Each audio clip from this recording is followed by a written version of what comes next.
할렐루야. 하나님의 크신 사랑이 이 새벽에 우리 가운데 가득한 줄 믿습니다.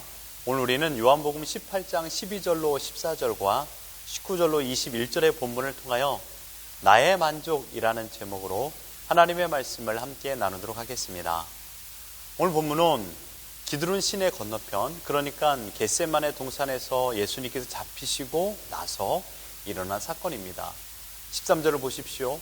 먼저 안나스에게로 끌고 가니 안나스는 그 해의 대제사장인 가야바의 장인이라. 대체 안나스가 누굽니까? 그는 현재 대제사장 가야바 이전에 대제사장직을 감당한 사람이었습니다. 자신의 사위 가야바를 대제사장 직분에 앉힐 정도로 큰 권력을 가진 사람이었습니다. 뿐만 아니라 안나스는 예수님 당시 실질적인 권력을 가지고 있었습니다. 여러분, 대제사장의 역할이 무엇입니까? 하나님과 이스라엘 백성 사이의 중보자 역할을 감당하여 하나님의 뜻을 전달하는 사람입니다. 하지만 안나스는 하나님의 종으로 하나님의 말씀에 움직인 자가 아니라 로마 정부의 말에 적극적인 순종을 행한 자였습니다. 이러한 대가로 막강한 권력을 로마 정부로부터 받았습니다. 그런데 자신을 비롯한 자신 가문, 그러니까 대제사장의 권위에 도전하고 많은 사람들을 선동하여 바른 율법을 가르치지 않는 유대 종교 지도자들의 가르침을 따르지 말라라는 예수님의 가르침이 얼마나 듣기 싫었겠습니까? 유대 종교 지도자, 즉 대제사장을 필두로 추종 세력들이 예수님을 죽이려는 음모를 세운 것을 사복음서에서 쉽게 보게 됩니다. 이유는 한 가지입니다. 자신의 기득권에 도전을 했기 때문입니다. 나의 만족에 흠집을 내었기 때문입니다. 그래서 안나스가 예수님을 먼저 신문하였던 것입니다.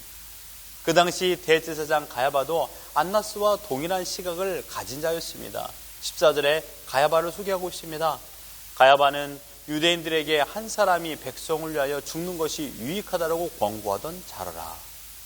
여기에 기록된 가야바의 권고 내용은 요한복음 11장 50절에 한 사람이 백성을 위하여 죽어서 온 민족이 망하지 않게 되는 것이 너희에게 유익한 줄을 생각지 아니하는도다 라고 했던 말씀입니다.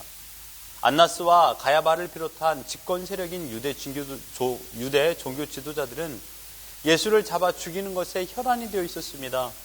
이런 악한 자들의 총수인 가야바가 어떠한 깨달음을 가지고 예수님의 죽음이 온 민족을 위한 거룩한 희생이라는 것을 알았을까요? 그렇지 않습니다. 이들은 자신들의 이권을 지키는 것이 최고의 관심사였습니다. 그런데 자신들의 이권에 도전하는 사람이 등장했으니 그는 다름 아닌 나사렛 예수였습니다.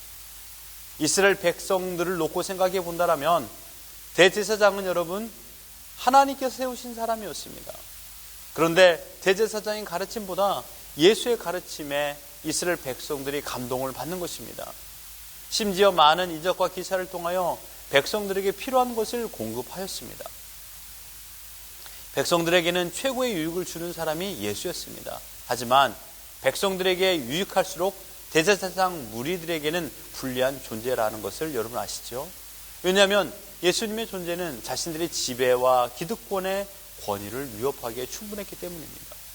뿐만 아니라 이스라엘 백성에게는 메시아 대망 사상이 있었습니다. 로마 정부의 박해로부터 모세처럼 우리를 구원해 줄 메시아를 기다리고 있었던 것이죠. 그런데 신비한 이적과 기사를 행하는 예수를 보고 이 사람이 혹시 메시아가 아닌가라고 생각하는 사람들이 점점 많아졌습니다. 결국 이스라엘 군중들은 메시아를 앞세워 로마 정부와 싸워 독립을 꿈꾸게 되었던 것입니다. 이 일에 로마 정부는 가만히 있겠습니까? 제일 먼저 이스라엘 민중들을 장악하지 못한 대제사장 무리들을 처벌할 것이 당연합니다. 지금 유대 종교 지도자들은 매우 위험한 상황에 놓인 것입니다. 예수와 예수의 추종 세력, 그리고 로마 정부로부터의 압박. 어떻게 하면 이 어려움에서 풀어나올 수 있을까요? 방법은 한 가지입니다. 로마 정부가 무력을 사용하여 이스라엘 제압한다면 너무도 많은 희생자가 나옵니다.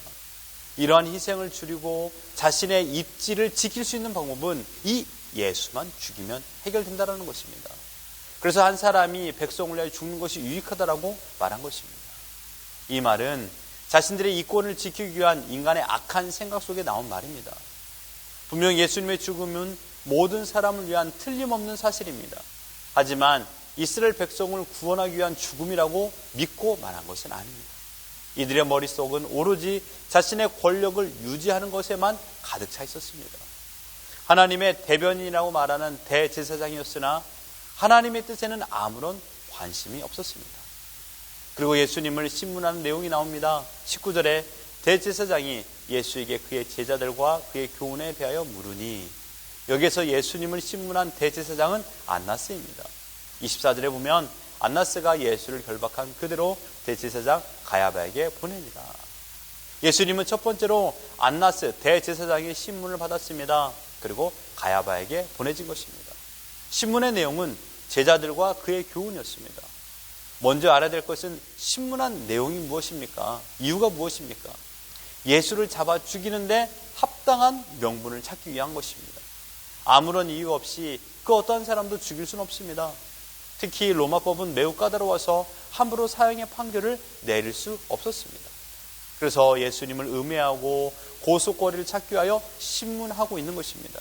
이 질문에 대한 예수님의 대답을 보십시오. 20절과 21절입니다. 예수께서 대답하시되 내가 드러내놓고 세상에 말하였노라. 모든 유대인들이 모이는 회당과 성전에서 항상 가르쳤고 은밀하게는 아무것도 말하지 아니하였거늘 어찌하여 내게 묻느냐? 내가 무슨 말을 하였는지 들은 자들에게 물어보라. 그들이 내가 하던 말을 아느니라. 예수님은 안나스의 질문 의도, 그러니까 예수님을 흠잡아 공식적으로 사형 집행을 내리기 위한 질문의 의도를 아셨습니다. 하지만 주님은 그 어떠한 비겁한 방법을 동원하거나 신비로운 방법을 사용하지 않으시고 지금까지 행하셨던 가르침의 방법을 말씀하셨습니다. 열린 공간에서 많은 회중들을 향하여 회당과 성전에서 가르쳤다라는 것을 말했습니다. 예수님은 비밀스럽게, 그것도 로마 정부를 대항하거나 유대 종교 지도자들을 무너뜨리는 충동적인 메시지를 전하신 적이 없습니다. 예수님의 가르침은 예수님의 의지대로 가르치지 않았던 것이죠. 오직 보내신 하나님 아버지의 뜻대로 가르치셨습니다. 자신의 영광을 위하여 가르치지도 않았습니다. 오직 하나님의 영광을 위하여 가르치셨습니다. 결코 예수님은 유대 종교 지도자들이 흠잡을 만한 행동을 하지 않으셨습니다. 이것이 오늘 본문의 전반적인 내용입니다. 오늘 본문에서 우리는 인간의 가장 극악한 모습을 보게 됩니다. 여러분, 인간의 가장 극악한 모습을 무엇이라고 생각하십니까? 남을 상해하고 물질적인 손해를 입히는 것, 또는 천인공노할 행동이라고 생각하십니까? 물론 이러한 행동도 극악한 모습이 아니라고는 할 수 없습니다. 이러한 행동을 하게 되는 궁극적인 목적이 있습니다. 그 목적이 인간의 가장 극악한 모습입니다. 그것은 무엇입니까? 자신만을 사랑하는 것입니다.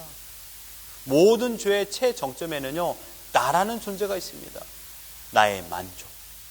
나의 만족을 이루기 위해서 몸부림치는 모든 것, 이게 바로 가장 극악한 모습이라고 말할 수 있습니다. 인생을 살아가는 사람들의 최고 목적은 나의 만족입니다. 내 만족을 위하여 밥을 먹고 일을 하고 돈을 벌고 운동을 하고 사람들을 만나고 잠을 잡니다. 모든 것이 내 만족입니다. 오늘 안나스와 가야바 그리고 유대 종교 지도자들의 극악한 모습은 나의 만족이었습니다. 자신들의 만족을 위하여 하나님 아버지의 독생하신 아들 예수 그리스도, 우리의 구원자까지 신문하고 끝내 죽이려는 악한 모의하는 것을 보게 됩니다. 누가 누구를 신문해야 됩니까? 누가 누구를 이끌어가야 됩니까? 지금 안나스와 가야바는 하늘에 계신 하나님, 이 땅에 성육신하신 예수 그리스도, 그 분을 신문하고 모의하고 있는 것입니다. 이들은 분명 하나님을 알고 있었습니다. 하지만 하나님을 아는 것조차도 나의 만족을 위한 것이었습니다.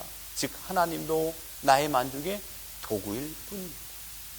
사랑하는 성도 여러분, 혹시 예수 그리스도의 죽음과 부활로 인하여 구원을 받은 신자들은 우리가 살아가는 목적이 나의 만족은 아닙니까? 교회를 다니고 믿음 생활을 한다고 하지만 정작 하나님께 영광을 올리지 않고 오로지 나의 만족을 위한 신앙생활을 하고 있지는 않습니까? 무서운 질문이요, 현실적인 질문입니다. 여러분이 스스로 대답해 보십시오. 나의 만족을 위한 신앙생활이라면 예수님의 죽음도 예수님의 부활도 나와는 아무런 상관이 없습니다. 신앙생활의 주체자가 예수님이 아니라 내가 된다라면 이것은 가장 무서운 신앙생활의 태도입니다. 나의 만족을 이루기 위해서 예수님은 나를 위하여 죽으셔야만 했고 나를 위하여 부활하셔야만 합니다라고 되는 것입니다. 왜냐하면 내가 구원을 받아야 되기 때문입니다. 믿음의 주체자는 내가 아니라 오직 예수 그리스도셔야 됩니다. 어느 날부터 주객이 전도되어 내가 주체자가 되고 주님은 오로지 나의 종이 되어버린 신앙생활을 하고 있지는 않습니까? 주님의 제자가 되기 위해서 주님이 말씀하셨습니다. 자기 십자가를 치고 나를 따라야 된다. 그러나 지금 안나스와 가야바는요, 전혀 이런 예수 그리스도의 가르침을 따르지 아니하고 오로지 자신의 만족을 위하여서 예수를 죽이려고만 했습니다. 사랑하는 성도 여러분, 나의 만족을 버리고 오직 주님의 영광을 위해 살아야 된다는 것, 이것이 믿음 삶의 태도의 온전한 모습입니다.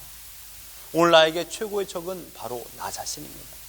나의 만족이라는 무서운 가면을 쓰고 있는 내가 최고의 적입니다. 안나스와 가야바 같은 어리석은 신앙의 태도를 벗어나야 됩니다. 신앙생활은 나의 만족이 아닌 오직 하나님의 영광을 위하여 해야 됩니다. 예수님을 철저하게 자신의 만족을 위하여 십자가에 죽지 않았습니다. 예수님을 철저하게 보내신 아버지 하나님의 뜻을 완성하기 위하여, 그래서 창세전에 택하신 하나님의 백성들을 구원하기 위하여 십자가에 죽으셨습니다. 오늘 우리의 신앙을 다시금 점검하십시오. 나의 만족을 위한 신앙생활이 아닌 오직 하나님의 영광을 위한 신앙생활이 되길 바랍니다. 또한 일상의 삶도 마찬가지입니다. 나의 만족을 위한 삶이 아닌 오직 나에게 생명을 허락하여 주신 하나님의 영광을 위한 삶을 살아야 됩니다. 오늘 하나님께서 우리에게 하루의 사명을 허락하셨습니다. 이 사명은 오늘 하루뿐만 아니라 우리의 마지막 날까지의 사명인 줄 믿습니다. 어떻게 사시겠습니까?